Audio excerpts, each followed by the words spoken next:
जय जगन्नाथ केमिति अछंती आपण माने आशा करुछि बहुत ही भलरे थिबे।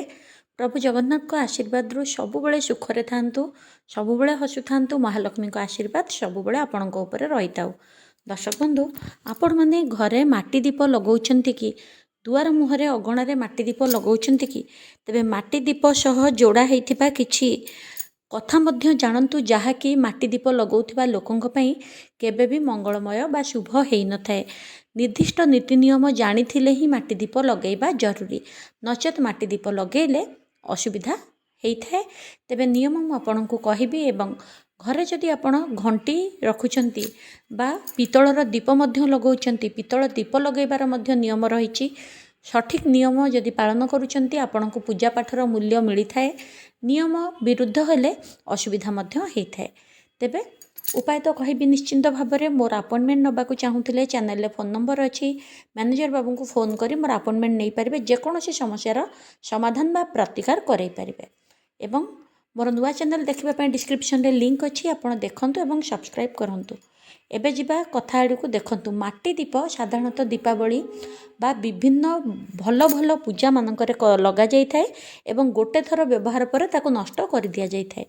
किंतु बहुत जन घरे बा द्वार मुहरे मध्य ठाकुरंक घरे माटी दीप लगई थांती बा रोषेई घरे लगई थांती। तेबे माटी दीप बहुत शुद्ध, सेथिरे कोनोसी वास्तुदोष न थाए।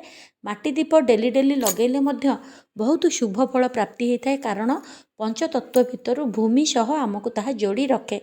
किंतु माटी दीपर गोटे नियम होची ताकू धोईकी व्यवहार करा जाए नहीं, ताहा गोटे थर व्यवहार परे फिंगी दिया जाए। नुआ नुआ दीप प्रत्येक दिन लगेइबा जरूरी जदि आपण माटी दीप लगौचंती।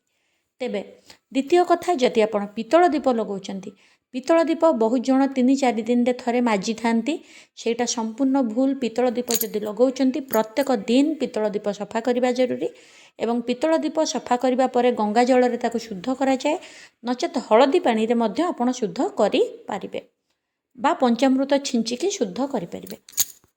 तृतीय कथा, आपण जदि घरे घंटी मध्य व्यवहार करुचंती, तेबे घंटी को आपण सेही भली जेमिति पितल दीप धोउचंती सेही भली करंतु। एवं घंटीर मुह को सबुबेले ठाकुरंक आड़कू रखंतु।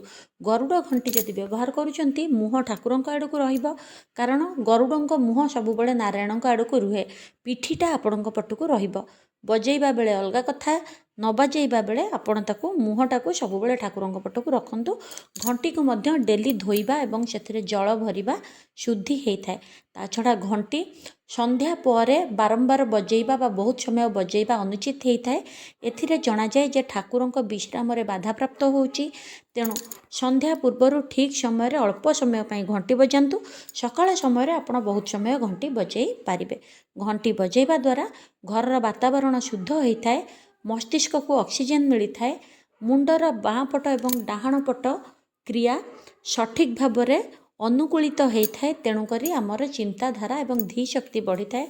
दीप लगेइबा द्वारा आम मनरे सकारात्मक ऊर्जा आसी थाए, आखपाखर नकारात्मक ऊर्जा नष्ट होता है, मन भितर थिबा अंधकार भय र तमसा दूर हो जाए। तेणु एवं घंटी बजेइबा द्वारा आम ईश्वरंक पाखरे यही संदेश पहुँचाई थाए जे आमे आपणक पाखरे उपस्थित हेलु।